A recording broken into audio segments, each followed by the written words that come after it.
அருட்பெரும் ஜோதி தனிப்பெரும் கருணை அருட்பெரும் ஜோதி.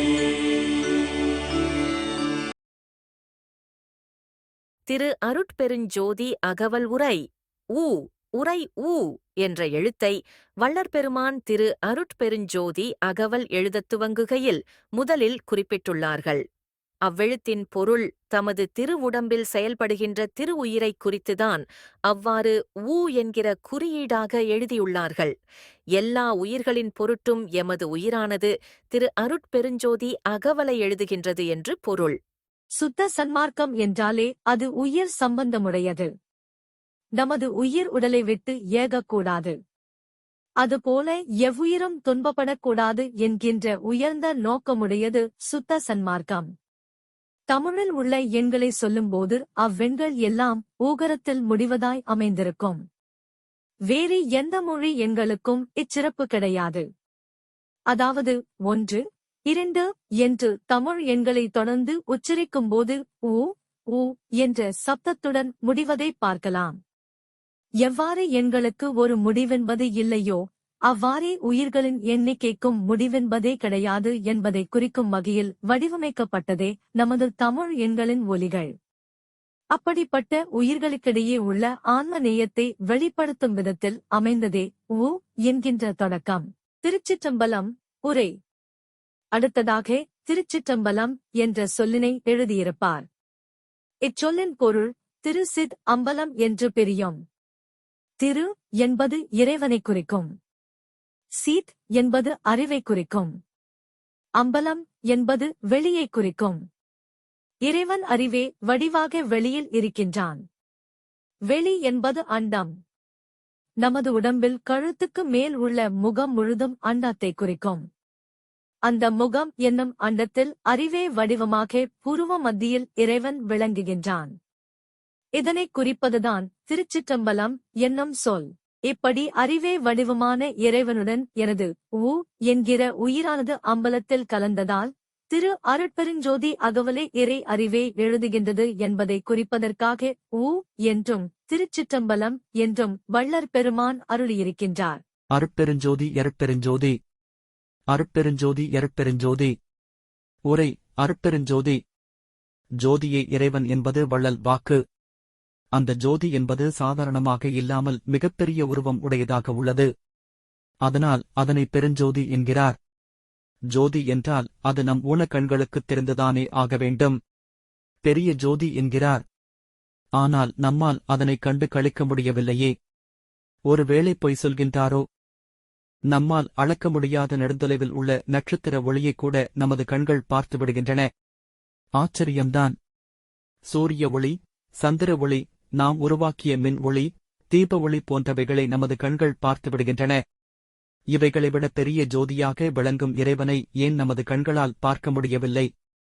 வேறும் பெருவெளி ஜோதியில் மேலும் வெட்ட வெளியில் விளங்கிய ஜோதி. வேறும் என்றால் பிரகாசம் எனப் பொருள். பெரிய வெளி என்பது கோள்கள், நட்சத்திரங்கள், வாயுக்கள், கற்கள் இவைகள் போன்ற பொருட்களை உடைய மிகப்பெரிய வெளியை பெருவெளி என்கிறோம். இப்படிப்பட்ட பெருவெளி எங்கும் அருட்பெருஞ்சோதி பிரகாசம் நிறைந்துள்ளது.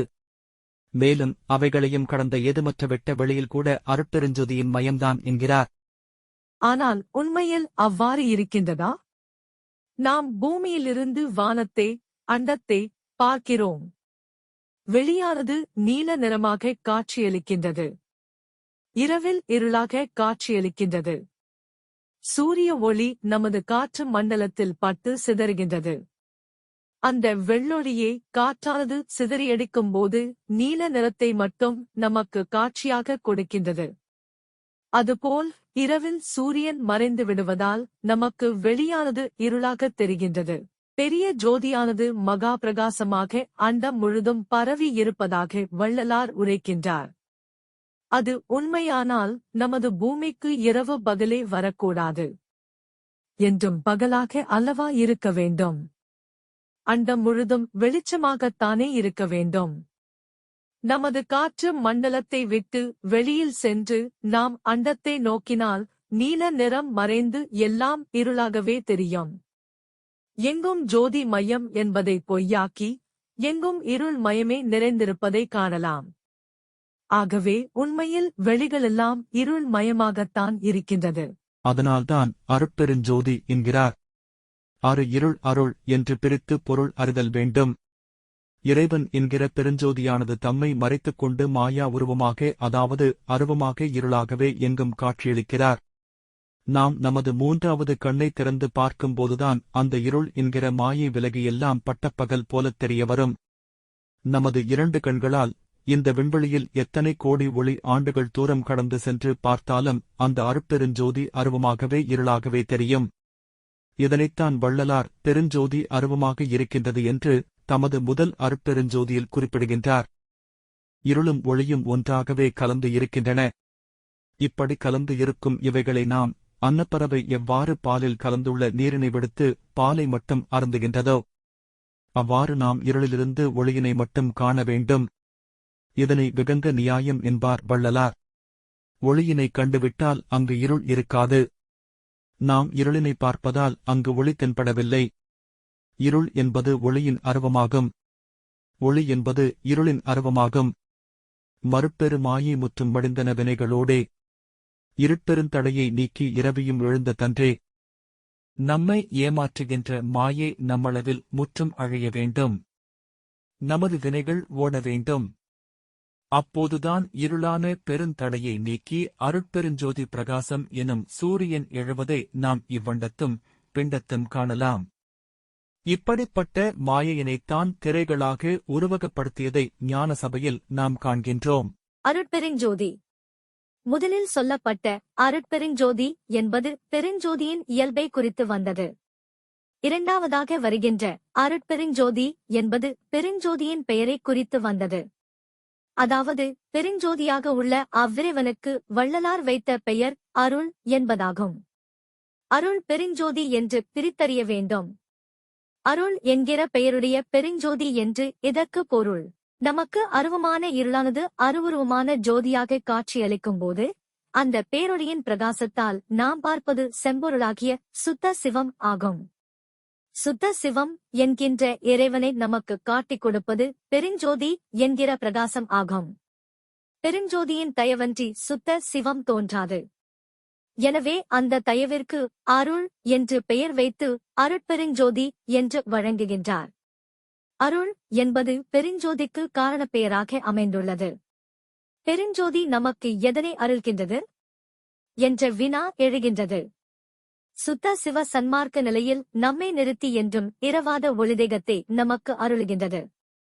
எனவேதான் அந்த பெருஞ்சோதிக்கு அருள் என பெயர் வைத்தார் வள்ளலார். நமக்கு இரவா நிலையை கொடுக்கும் நிகழ்வுக்கு அருள் என பெயர். அந்த அருளை கொடுக்கும் பெருஞ்சோதிக்கு அருட்பெருஞ்சோதி என்று பெயர். சுத்த சிவம் என்பதே இறைவன். பெருஞ்சோதி என்பது சுத்த சிவத்தின் பிரகாசம். அப்பிரகாசத்திற்கு வள்ளலார் வைத்த பெயர் அருள் அல்லது கருணை. எனவே சுத்த சன்மார்க்க சாதனமாம் கருணையும் சிவமுமே பொருளெனக் காணும் காட்சியே அருட்பெருஞ்சோதி காட்சியாகும். தவறாத வேதாந்த சித்தாந்த முதலாச் சாற்றுகின்ற அந்தமெல்லாம் தனித்துரைக்கும் பொருளே. இவராத சுத்த சிவ சன்மார்க்க நிலையில் இருந்தருளாம் பெருஞ்சோதி கொண்டறிதல் கூடும். எவராலும் பெரிதொன்றால் கண்டறிதல் கூடா. தெனானே என்மகனே அருட்பெருஞ்சோதியைத்தான் தவறாது பெற்றனே வாழ்கின்ற பதியே. சபையில் நடத்தரசையன் சாற்றுமணின் தருளே. இங்கே நாம் ஒன்றை கவனிக்க வேண்டும். அரும்பெருஞ்சோதி என்பதும் அருட்பெருஞ்சோதி என்பதும் ஒன்றல்ல. அரும்பெருஞ்சோதி என்பது சைவ சமய கடவுளான சிவன் ஈசன் என்பவரை குறிக்கும். இந்த சிவபெருமானை குறித்து அருட்பெருஞ்சோதி என்றும் அரும்பெருஞ்சோதி என்றும் வள்ளலாரும் பாடியுள்ளார்.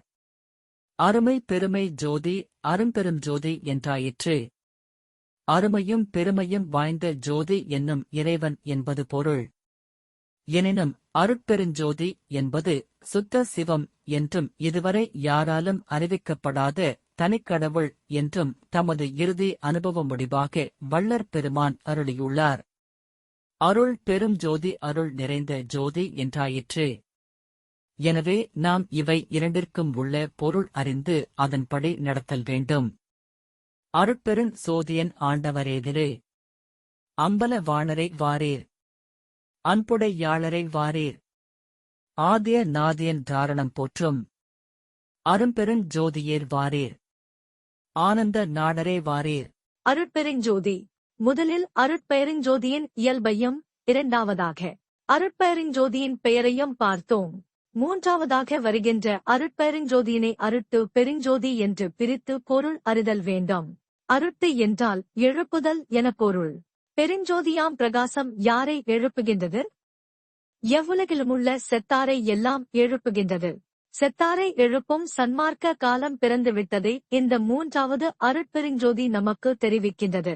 செத்தாரை எழுப்புதல் என்பது அறிவில்லாதவனுக்கு அறிவூட்டும் செயல் என்பது போன்று சிலர் கருதுகின்றனர். ஆனால் வள்ளற் பெருமான் அந்நோக்கில் சொல்லவில்லை. உயிர் பிரிந்து இறந்தவர்களை எல்லாம் மீண்டும் உயிரோடு எழுப்புதல் பற்றியே சொல்லியிருக்கின்றார். சமரச வேத சன்மார்க்க சங்கம் கூடி விளங்கும் காலம் எது?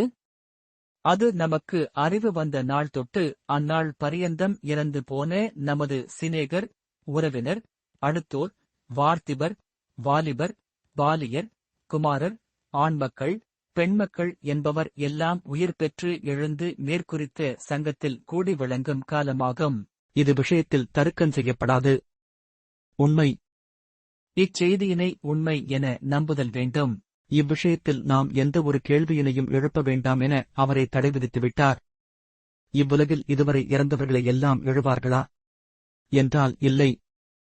வள்ளற் பெருமானுக்கு சுத்த சன்மார்க்க அனுபவம் வந்த நாள் முதல், சுத்த சிவத்தைக் கண்ட நாள் முதல் இவ்வுலகில் இறந்தார்களை எல்லாம் பெருஞ்சோதியாம் பிரகாசம் எழுப்பியருளும்.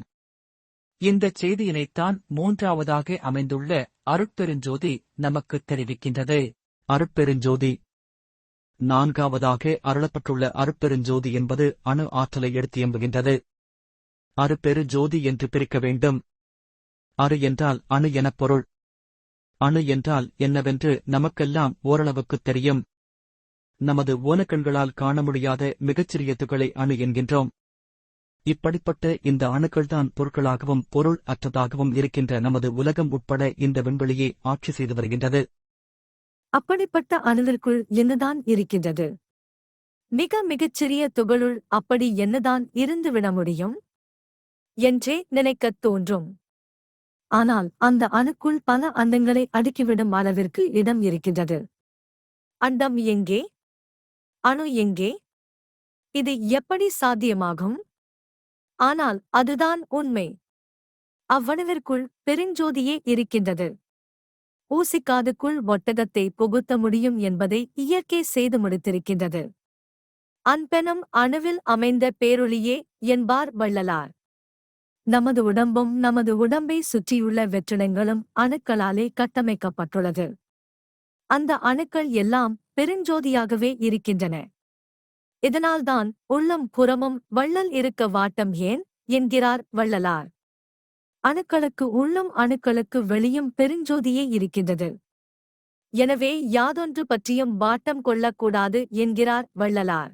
ஓர் அணுவை அண்டமாக்குவதும் ஓர் அண்டத்தை அணுவாக்குவதும் பெருஞ்சோதியின் அனுபவமாகும்.